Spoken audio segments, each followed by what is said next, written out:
Assalamualaikum viewers, my name is Taiba. I'm a professional behavior therapist and I'm currently working in an autism center.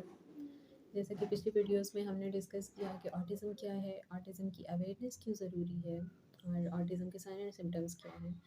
आज की video में हम discuss करेंगे कि autism के levels क्या होते हैं, कितने टाइप का ऑटिज़म होता है। तो सिंपल लैंग्वेज में अगर हम डिस्कस करें तो 3 टाइप के लेवल्स हैं, माइल्ड, मॉडरेट एंड सीवियर। अब इनमें डिफरेंस क्या होता है? तीनों लेवल्स के अंदर क्या उनके अंदर सिम्टम्स होते हैं, किस चीज़ का फ़र्क है, वो डिस्कस करते हैं। माइल्ड ऑटिज़म जो नियर टू नॉर्मल है, उसके अंदर बच्चे आपको आई कॉन्टैक्ट अच्छा दे रहे होंगे। इसके अंदर जैसे अगर हम साइंटिफिक उससे बात करें DSM-4 के अंदर माइल्ड ऑटिज़म को एस्पर्जर सिंड्रोम भी कहा जाता था। लेकिन DSM-5 के अंदर इनके लेबल्स जो हैं वो ख़त्म कर दिए गए हैं, सिर्फ़ इनके सिम्पटम्स के ऊपर डिफरेंसेस जो हैं वो रखे गए हैं। माइल्ड ऑटिज़म के अंदर बच्चे आई कॉन्टैक्ट आपको काफ़ी देर तक देते हैं, कन्वर्सेशन उनकी अच्छी होती है, उनके पास वर्ड्स बहुत अच्छे होते हैं, उनकी स्पीच अच्छी होती है, सेंटेंस मेकिंग अच्छी होती है। सिर्फ़ इन बच्चों को back and forth conversation continue रखने में थोड़ा मसला होता है। लेकिन जैसे कि नाम से ज़ाहिर है कि ये नियर टू नॉर्मल है, तो ये बच्चे नॉर्मल लाइफ के अंदर जब तक आपको नहीं पता कि इनको ऑटिज़म है, आप नहीं पहचान सकते। इन बच्चों का आईक्यू लेवल बहुत अच्छा होता है, हाई फंक्शनिंग ऑटिज़म भी इसको कहा जाता है। और इसके अलावा ये बच्चे एकेडमिक्स में बहुत अच्छे होते हैं।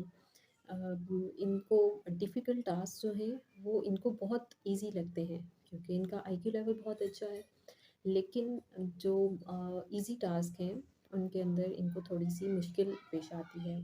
जैसे कि एक स्कूल टॉपर बच्चा है ऑटिज़म का, मैथ्स में उसने डिस्टिंक्शन ली है। लेकिन हो सकता है कि उसको एक डोर नॉब जो है वो ओपन करने में थोड़ी डिफ़िकल्टी पेश आ रही हो। तो इनकी हाई फंक्शनिंग होने की वजह से ये डिफ़िकल्ट टास्क बहुत ईज़िली परफ़ॉर्म कर लेते हैं। और इन बच्चों को जो है नॉर्मल लाइफ के अंदर सेटल होने में, फ्रेंडशिप्स बिल्ड करने में कोई डिफ़िकल्टी नहीं होती। हाँ, फ्रेंडशिप्स को मेंटेन करना इनके लिए थोड़ा डिफ़िकल्ट होता है। किसी कन्वर्सेशन को इनिशिएट करना थोड़ा डिफ़िकल्ट होता है, लेकिन इसको ईज़िली ये हैंडल कर लेते हैं।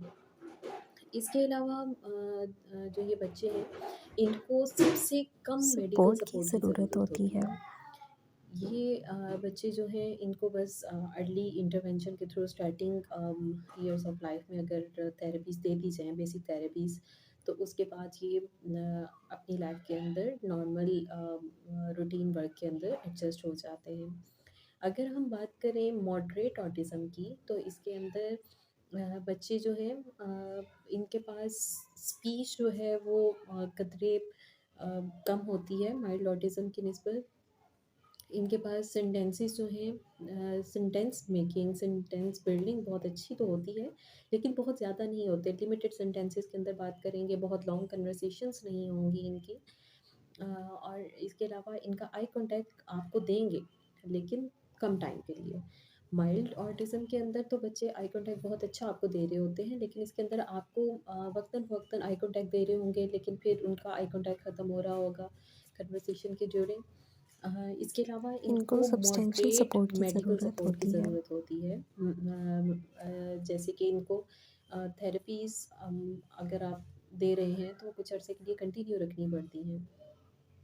इसके अलावा जो है इनके अंदर आईक्यू इनका माइल्ड ऑटिज़म के बच्चों की निस्बत थोड़ा कम करें। सीवियर ऑटिज़म की, तो सीवियर ऑटिज़म जो है ये लो फंक्शनिंग ऑटिज़म होता है और इसके अंदर intellectual mental disability involve retardation होती भी है। इन्वॉल्व होती है और इनको very high medical substantial support support की की ज़रूरत ज़रूरत होती होती है। है।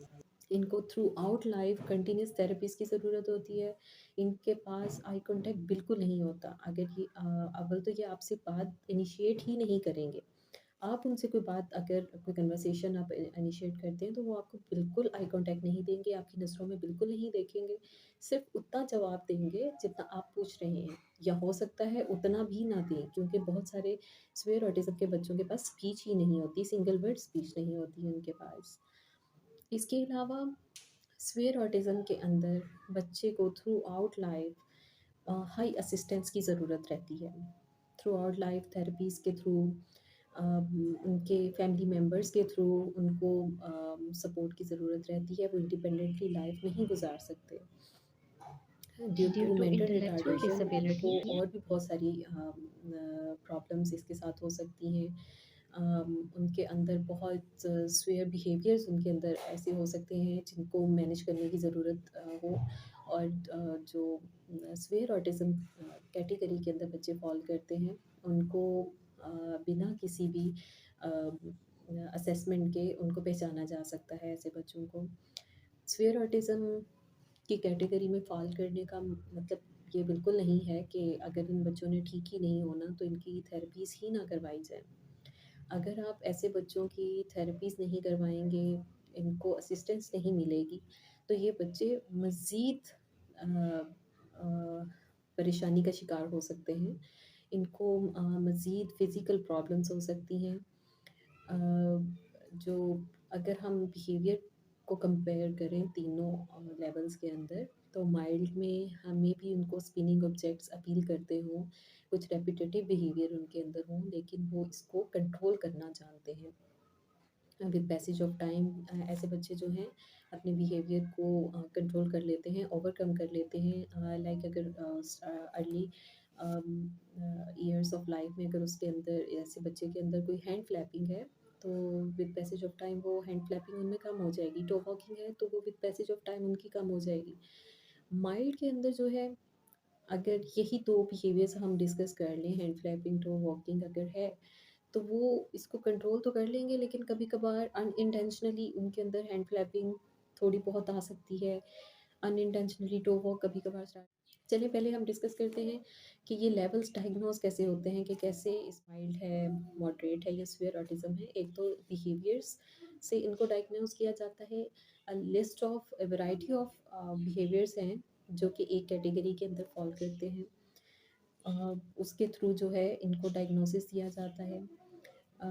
आने वाली वीडियोस में हम तीनों कैटेगरीज़ को, तीनों लेवल्स को किस तरह से ट्रीट किया जाए, किस तरह से उनके साथ बर्ताव किया जाए उनको, और किस तरह से उनको बेहतर बनाया जाए, वो हम डिस्कस करेंगे। आज की वीडियो में हम सिर्फ इतना ही ज़िक्र करेंगे कि तीनों लेवल्स होते क्या हैं, एक इंट्रोडक्शन कि तीनों लेवल्स में डिफरेंस क्या है। अब अगर हम बात करें कि ऑटिज़म का बच्चा क्या एक स्ट्रक्चर्ड एनवायरनमेंट के अंदर ही बेहतर होगा, तो ऐसा बिल्कुल नहीं है। स्ट्रक्चर्ड एनवायरनमेंट के अंदर उसका बेशक बिहेवियर बहुत बेहतर हो जाता है, उसको थेरेपीज़ मिल रही हैं, लेकिन बहुत सारे पेरेंट्स ऐसे भी हैं जो कि एक ऑटिज़म सेंटर को या एक स्ट्रक्चर्ड एनवायरनमेंट को अफ़ोर्ड नहीं कर पाते। तो वो अपने ही घर को एक इंस्टीट्यूट बना सकते हैं, ऑटिज़्म सेंटर बना सकते हैं। और अगर एक घर एक बच्चे का स्कूल है, तो इससे बेहतर बच्चे को ट्रीटमेंट कहीं नहीं मिल सकता। बच्चे का ट्रीटमेंट सबसे बेहतर घर से स्टार्ट होता है।